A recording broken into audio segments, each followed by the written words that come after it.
Bismillahirrahmanirrahim. Wa an Hudzaifah radhiyallahu anhu, dan diriwayatkan dari Hudzaifah radhiyallahu anhu, anin Nabi sallallahu alaihi wasallam, qala, Nabi bersabda, al-islamu thamaniyatu ashumin. Al-islamu Islam thamaniyatu ashumin adalah 8 bagian. Maksudnya Islam ini adalah majmu'atul a'mal. Islam ini isinya adalah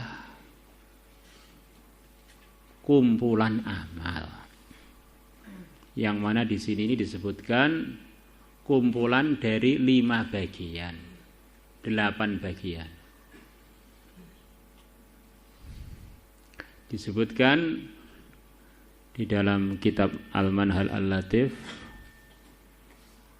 maji'ul adadi bisi ghatin la taqtadhi al-hasra la yangfi az-zaidah. Kalau ada bilangan datang di bahasa Arab, Quran atau hadis, yang bilangan tadi tidak menunjukkan arti, hanya bilangan itu saja, maka tidak menutup kemungkinan adanya tambahan dari bilangan tersebut. Nabi mengatakan asyratun fil jannah, ada 10 orang masuk surga. Nabi tidak bersabda la yadkhulul jannata illa 10. Tidak masuk surga kecuali 10. Ini namanya hasr, hanya 10 berarti. Tetapi kalau asyratun fil jannah, 10 orang di surga, tidak menutup kemungkinan ada orang yang ke-11, 12, 13 dan ke 1 juta, 2 juta. Dan begitu juga di sini Nabi bersabda al-islamu thamaniyatu ashumin. Islam itu ada 8 bagian. Bisa saja ada bagian yang ke-9, ke-10, ke-11 dan seterusnya. Al-islamu, Islam, sahmun merupakan 1 bagian. Gimana Islam sahmun? Wallahu alam, maksudnya mungkin saja syahadat. Karena syaratnya orang diterima Islamnya itu harus syahadat.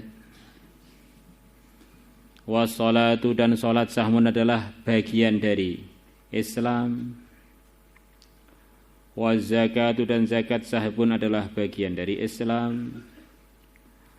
Wa hajjul baiti, dan puasa haji ke Baitullah sahmun adalah bagian dari Islam. Nah, ini puasa enggak ada, Pak. Nah, itulah maka saya katakan tadi bahwa sabda Nabi thamaniyatu ashumin tidak menafikan ada bagian-bagian yang lain yang belum disebutkan. Wal amru bil ma'ruf, dan memerintahkan kebaikan sahmun adalah bagian dari Islam. Wan nahyu 'anil munkari, dan melarang dari mungkaran sahmun adalah bagian dari Islam.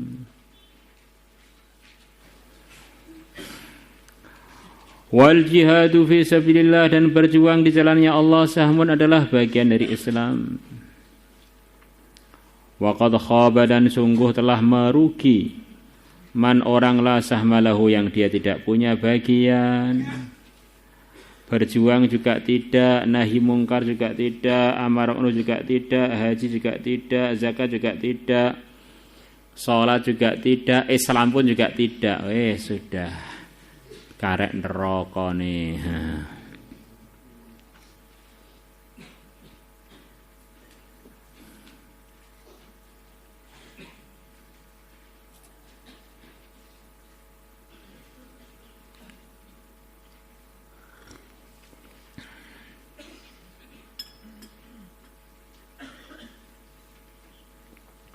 Thawabu man takallama bihaqqin, pahalanya orang yang ngomong bihaqqin dengan kebenaran.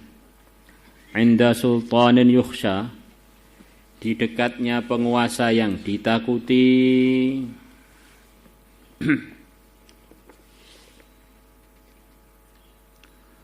La ilaha illallah.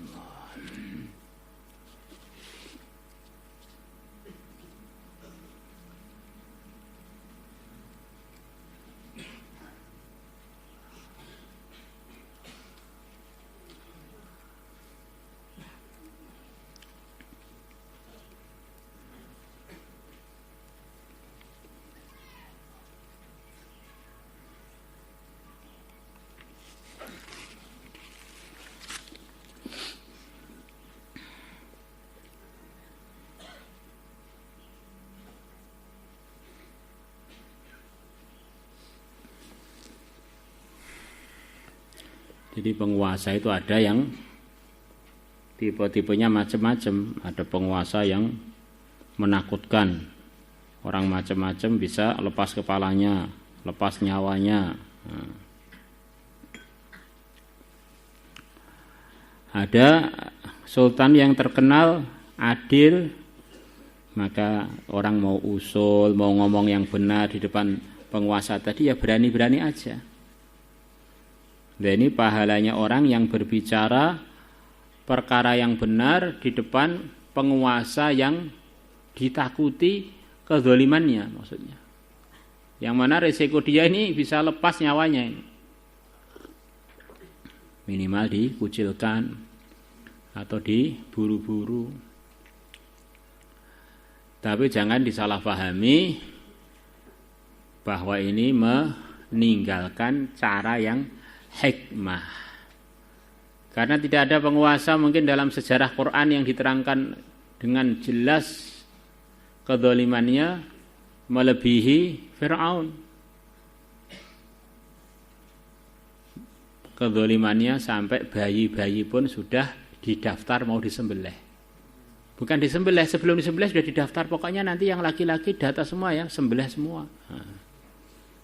Begitu zalimnya. Pembunuhan massal pada bayi-bayinya Bani Israel.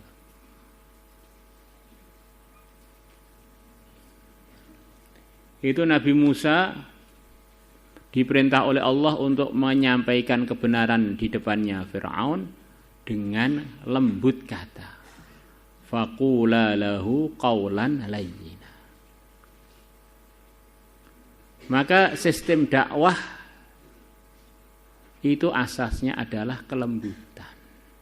Walaupun pada Fir'aun yang kedzalimannya, iblis pun belum sampai kedzalimannya Fir'aun. Iblis sak nakal-nakalnya tidak pernah ngaku jadi Tuhan. Maka begitu Fir'aun ngaku jadi Tuhan, iblis pun sowan pada Fir'aun terkagum-kagum.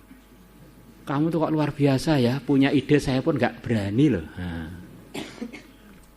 Iblis pun merasa perlu berguru pada Fir'aun.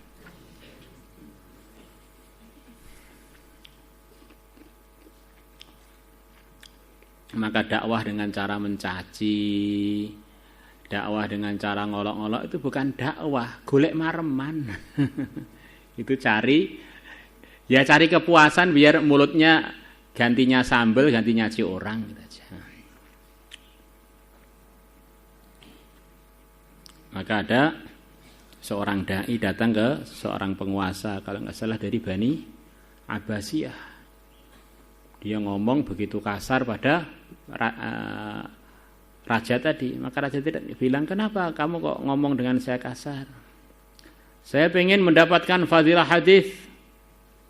Termasuk sebesar-besarnya pahala adalah ngomong yang benar di depan raja yang ditakuti keganasannya. Kamu bilang hadis itu benar, tapi kamu itu caranya enggak benar, dinasihati oleh rajanya. Sezalim-zalim saya itu tidak sampai derajatnya Fir'aun. Sebaik-baiknya kamu enggak sampai derajatnya Nabi biasa aja, apalagi Nabi Musa. Kamu tuh siapa ngomong cocote koyo ngono. La ilaha illallah. Penting nih asas ngajak tuh gitu itu. Perkara itu walaupun baik, kalau kita ini ngajaknya dengan kasar tidak diterima. Madu kan enak. Ada orang langsung kita pegang mulutnya, kita ambilkan madu, kita colok mulutnya dengan sendok, minum. Dia tersinggung. Tetapi walaupun pahit, Putra Wali, jamu yang pahit kita targhib. Masya Allah Pak, ini Putra Wali ini bahasa Latinnya apa? Agrograpis apa ya? Ini antivirus. Kemarin tetangga saya itu kena corona itu minum ini, belum sampai perut itu sudah sembuh. Begitu indahnya dia menyampaikan fadilahnya Putra Wali. Akhirnya walaupun pahit dia minum dengan begitu semangat. Mana? Saya siap beli. Berapa juta siap beli saya. Sama-sama ngajaknya. Satunya ngajak kepada perkara yang manis. Tapi caranya nggak baik. Jadinya malah orang bukan suka, sakit hati. Satunya ngajak pada perkara yang pahit, tapi karena caranya benar, Masya Allah orangnya siap korban demi meminum perkara yang pahit tadi.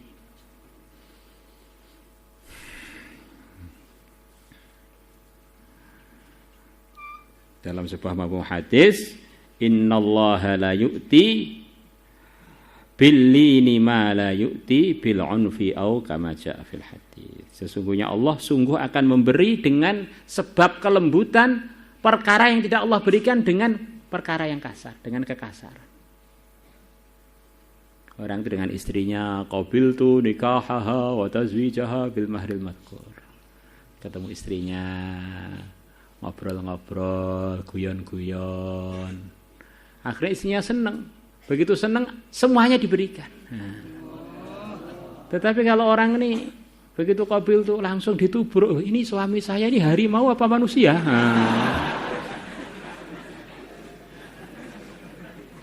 Di perkara itu kadang-kadang halalan thayyibah berpahala karena melakukannya tidak hikmah, yang terjadi fitnah. Kalau katanya orang-orang yang fa jadi fitnah ini akan jadi fitnah. Wa an Tariq bin Syihab bin Al-Bajali Al-Ahmasi anna rajulan, bahwasanya ada seorang laki-laki salat telah tanya Nabi sallallahu alaihi wasallam. Wa qad wada'a, dan sungguh beliau telah meletakkan rijalhu, kaki beliau, fil gharzi, di tempat kaki yang di pelananya unta, disanggur di pelananya unta. Itu kalau orang biasa dalam dunia kuda unta namanya sanggurdi, songgo wedi. Tempat meletakkan telapak kaki itu namanya al-gharz. Ayul jihadi, manakah jihad afdalu yang paling utama? Beliau mengatakan kalimatu haqqin, kalimat yang benar, inda sultanin jairin, di sisinya penguasa yang lalim, yang zalim. Jair itu ya itu suka berbuat yang zalim kepada bawahan-bawahannya diantaranya. Kenapa kok dikatakan afdhul jihad? Karena kemungkinan dia selamat itu kecil. Tetapi kalau kita jihad secara umum, kemungkinan selamat itu masih lumayan besar. Temannya banyak, bisa ngelak sana ngelak sini, bisa sembunyi, bisa lari. Tapi kalau ini datang ke penguasa, dia ini datang ke sarangnya singa. Pokoknya kalau nggak ditolong Allah, ya sudah bablas. Al-gharzu bi fathil ghin al-mu'jamah, bi fathil ghainil mu'jamah wa iskanir ra wa za. Huwa, yang dimaksud al-gharz, rikabu, tempat meletakkan kaki, kuril jamali, pelana kuda. Allah, kalau pelana unta. Kalau pelana kuda itu namanya apa? Sarjun. Kalau pelana unta namanya kurun. Nah, beda. Dan bentuknya pun beda. Kamu lihat di terangkil sana kan beda. Pelana kuda bentuknya khusus, pelana unta bentuknya khusus karena memang badannya beda-beda.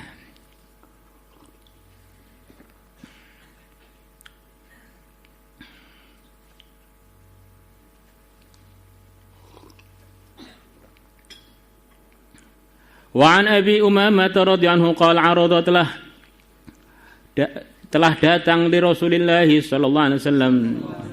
Di antara artinya arada itu datang tanpa ada janjian, di antara artinya arada. Teko anyar. Rajulun seorang laki-laki indal jamratil ula, di dekatnya tempat melempar jumrah yang pertama. Faqala, maka laki-laki tadi, ini pas manasik haji berarti ini. Ya Rasulullah, wahai Rasulullah sallallahu alaihi wasallam, ayyul jihadi afdalu, manakah jihad yang paling utama? Fasakata anhu, maka Nabi diam anhu dari sa'il, dari menjawab pertanyaan. Falamma ra'al jumrata tsaniyat, falamma ramal jumrata tsaniyata, maka ketika Nabi melempar jumrah yang kedua, sa'alahu, maka yang bertanya itu juga tanya lagi pada Nabi. Fasakata anhu, maka Nabi mendiamkan anhu dari orang tadi. Falamma ramal jumral aqabata, maka begitu beliau selesai melempar jumrah yang terakhir. Jadi kadang-kadang orang yang bertanya itu tidak dijawab langsung oleh Nabi. Apa hikmahnya? Biar tambah penasaran. Apa hikmahnya? Orang-orang yang dengar juga biar tambah penasaran. Apa jawabannya? Apa jawabannya? Maka jadi pengajar itu harus pintar-pintar bagaimana menarik perhatiannya santri-santri yang sudah pengen nikah itu.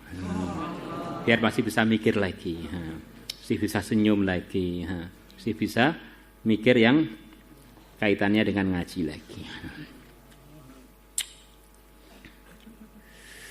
Wada'a, beliau meletakkan rijlahu, kaki beliau, fil gharzi, di dalam sanggurdi.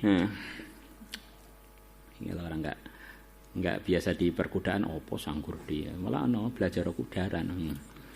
Liar kaba, supaya beliau naik, beliau di sanggur di tempat untuk meletakkan kaki di pelananya unta. Kadang-kadang terbuat dari besi, kadang-kadang terbuat dari kayu, kadang-kadang terbuat dari tali, kadang-kadang terbuat dari kulit, macam-macam. Qal, Nabi bersabda, aina sa'il, mana yang bertanya tadi? Qala, ana aku ya Rasulullah. Qala, Nabi bersabda, jihad yang paling utama, kalimatu haqqin, adalah kalimat yang benar, tuqalu, yang dikatakan indadhi sultan, di dekatnya orang yang punya kekuasaan, jairin, yang lalim. Rawahu Ibnu Majah bi isnadin hasan. Maulaya salli wa sallim daiman abada ala nabiyyika khairil khalqi kullihim, huwal habibul ladzi turja syafa'atuhu li kulli hawlin minal ahwali muqtahimi. Ya Rabbi bil Mustafa balligh maqasidana, ighfir lana ma madha ya wasi'al karami, ya arhamar rahimin, ya arhamar rahimin, ya arhamar rahimin, farrij 'alal muslimin, ya 'alim as-sirri minna la tahdik as-sitra anna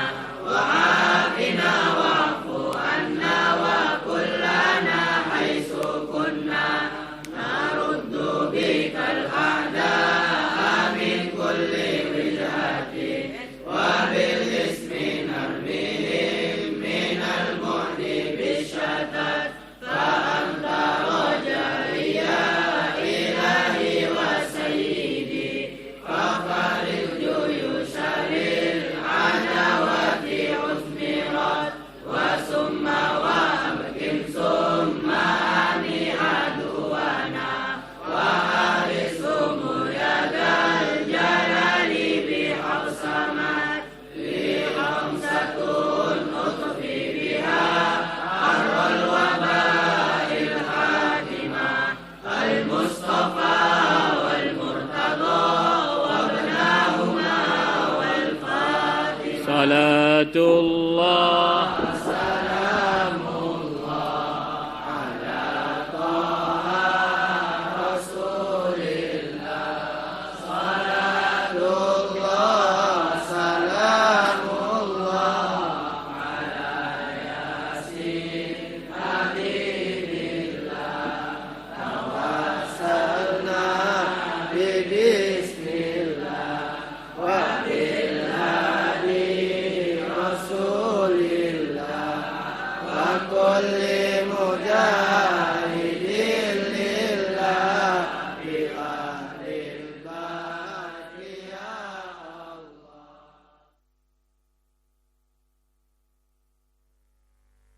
يا أيها الأمي حسبك رتبة يا أيها الأمي حسبك رتبة بالعلم أن دانت بك